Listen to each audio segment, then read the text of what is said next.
بسم اللہ الرحمن الرحیم۔ محترم سامعین و ناظرین ویورز، السلام علیکم ورحمۃ اللہ وبرکاتہ۔ امید ہے کہ آپ اللہ تعالیٰ کے فضل و کرم سے خیریت سے ہوں گے۔ اللہ تعالیٰ آپ کو، آپ کے اہل خانہ کو ہمیشہ اپنے حفظ و امان میں رکھے، آمین۔ راہ ہدایت و نجات کے سلسلے کا ولاگ القرآن و حدیث اپنے یوٹیوب چینل سے میں ہوں بشیر احمد رشیدی آپ کی خدمت میں پیش کر رہا ہوں۔ اگر آپ نے ابھی تک میرے یوٹیوب چینل کو سبسکرائب نہیں کیا تو پلیز سبسکرائب کر کے بیل آئیکن کو ضرور پریس کیجیے گا، دوستوں سے بھی شیئر کر لیجیے گا تاکہ یہ جو میرا سراسر باعث برکت، باعث خیر، باعث ثواب ہے وہ نہ صرف آپ بلکہ دوستوں کو بھی باقاعدہ اور بر وقت پہنچتا رہے۔ شروع کرتے ہیں القرآن و حدیث۔ اعوذ باللہ من الشیطان الرجیم، بسم اللہ الرحمن الرحیم۔ وَإِلَىٰ عَادٍ أَخَاهُمْ هُودًا قَالَ يَا قَوْمِ اعْبُدُوا اللَّهَ مَا لَكُم مِّنْ إِلَٰهٍ غَيْرُهُ أَفَلَا تَتَّقُونَ قَالَ الْمَلَأُ الَّذِينَ كَفَرُوا مِنْ قَوْمِهِ إِنَّا لَنَرَاكَ فِي سَفَاهَةٍ وَإِنَّا لَنَظُنُّكَ مِنَ الْكَاذِبِينَ قَالَ يَا قَوْمِ لَيْسَ بِي سَفَاهَةٌ وَلَٰكِنِّي الرسول من رب العالمین ابلغکم رسالات ربی وانا لکم ناصح امین۔ صدق اللہ العظیم۔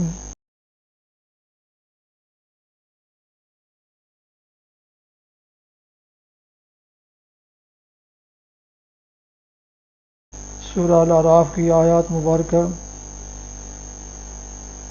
65-68 کی تلاوت آپ کی خدمت میں پیش کی گئی۔ اس کا اردو ترجمہ پیش کرتا ہوں۔ وَإِلَىٰ عَادٍ أَخَاهُمْ هُودًا، اور عاد کی طرف ہم نے ان کے بھائی ہود کو بھیجا۔ اس نے کہا، اے برادران قوم، اللہ کی بندگی کرو، اس کے سوا تمہارا کوئی خدا نہیں ہے، پھر کیا تم غلط روی سے پرہیز نہ کرو گے؟ اس قوم کے سرداروں نے جو اس کی بات ماننے سے انکار کر رہے تھے، جواب میں کہا، ہم تو تمہیں بے عقلی میں مبتلا سمجھتے ہیں اور ہمیں گمان ہے کہ تم جھوٹے ہو۔ اس نے کہا، اے برادران قوم، میں بے عقلی میں مبتلا نہیں ہوں بلکہ میں رب العالمین کا رسول ہوں، تم کو اپنے رب کے پیغامات پہنچاتا ہوں اور تمہارا ایسا خیر خواہ ہوں جس پر بھروسہ کیا جا سکتا ہے۔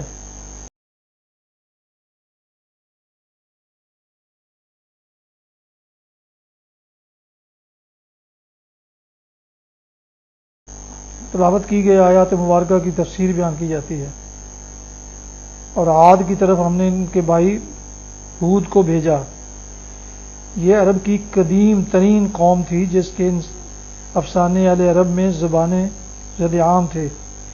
بچہ بچہ ان کے نام سے واقف تھا۔ ان کی شوکت و حشمت ضرب المثل تھی کہ دنیا سے ان کا نام و نشان تک مٹ جانا بھی ضرب المثل ہو کر رہ گیا تھا۔ اسی شہرت کی وجہ سے عربی زبان میں ہر قدیم چیز کے لیے عادی کا لفظ بولا جاتا ہے۔ آثار قدیمہ کو عادیات کہتے ہیں۔ جس زمین کے مالک باقی نہ رہے ہوں اور جو آباد کار نہ ہونے کی وجہ سے افتادہ پڑی ہو، اس سے عادی الارض کہا جاتا ہے۔ قدیم عربی شاعری میں ہم کو بڑی کثرت سے اس قوم کا ذکر ملتا ہے۔ عرب کے ماہرین انساب بھی اپنے ملک کی معدوم شدہ قوموں میں سب سے پہلے اسی قوم کا نام لیتے ہیں۔ حدیث شریف میں آتا ہے کہ ایک دفعہ نبی صلی اللہ علیہ وسلم کی خدمت میں بنی زحل بن شیبان ایک صاحب آئے جو عاد کے علاقہ کے رہنے والے تھے، اور انہوں نے وہ قصے حضور کو سنائے جو اس قوم کے متعلق قدیم زمانوں سے ان کے علاقہ کے لوگوں میں نقل ہوتے چلے آ رہے تھے۔ قرآن کی روح سے اس قوم کا اصل مسکن احقاف کا علاقہ تھا جو حجاز، یمن اور یمامہ کے درمیان ربیع الحالی کے جنوب مغرب میں واقع ہے۔ یہیں سے پھیل کر ان لوگوں نے یمن کے مغربی سواحل اور عمان و حضر موت سے عراق تک اپنی طاقت کا سکہ رواں کر لیا تھا۔ تاریخی حیثیت سے اس قوم کے آثار دنیا سے تقریباً ناپید ہو چکے ہیں، لیکن جنوبی عرب میں کہیں کہیں کچھ پرانے کھنڈرات موجود ہیں جنہیں عاد کی طرف نسبت دی جاتی ہے۔ جو حضرت موت نے ایک مقام پر حضرت ہود علیہ السلام کی قبر بھی مشہور ہے۔ سن 837 عیسوی میں ایک انگریزی بحری افسر جیمز اینڈ ویلکیسٹڈ کو اس نے غراب میں ایک پرانا کتبہ ملا تھا جس میں حضرت ہود علیہ السلام کا ذکر موجود ہے، اور عبارت سے صاف معلوم ہوتا ہے کہ یہ ان لوگوں کی تحریر ہے جو شریعت ہود کے پیروکار تھے۔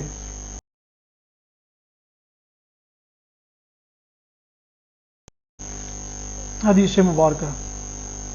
حضرت ابن عمر رضی اللہ عنہما بیان فرماتے ہیں کہ میں نے رسول اللہ صلی اللہ علیہ وسلم کے ساتھ ظہر سے پہلے 2 رکعتیں اور ظہر کے بعد 2 رکعتیں پڑھیں۔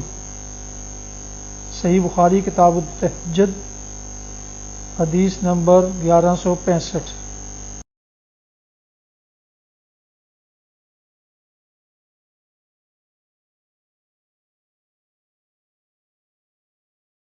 ناظرین و سامعین محترم اور ویورز، یہ تھا آج کا راہ ہدایت منجات کے سلسلے کا ولاگ، جس میں سورہ الاعراف کی آیات مبارکہ 65 تا 68 کی تلاوت، ترجمہ اور تفسیر بیان کی گئی۔ اس کے علاوہ کہ ایک حدیث مبارکہ بھی آپ کی خدمت میں پیش کی گئی۔ ختم کرنے سے پہلے اتفاق گزارش ہے کہ اگر آپ نے ابھی تک میرے یوٹیوب چینل کو سبسکرائب نہیں کیا تو پلیز اسے سبسکرائب کر کے، لائک کر کے، بیل آئیکن کو پریس کر لیجئے گا، دوستوں سے شیئر بھی کر لیجئے گا۔ اللہ تعالیٰ آپ کا حامی و ناصر ہو۔ اللہ تعالیٰ آپ کو، آپ کے خانہ کو ہمیشہ اپنے حفظ و امان میں رکھے، خوش رکھے، شاد باد رکھے، آمین۔ اپنا بہت خیال رکھیے گا۔ اپنی دعاؤں میں پاک وطن، والدین، آباء و اجداد، اعزاء و اقارب، دوستوں کے علاوہ اس ناچیز کو بھی ان میں شامل فرما لیں، تو میں انتہائی طور پر شکر گزار ہوں گا۔ آج کا ولاگ یہیں ختم کرتے ہیں۔ السلام علیکم ورحمۃ اللہ وبرکاتہ۔ پاکستان زندہ باد۔ اللہ حافظ۔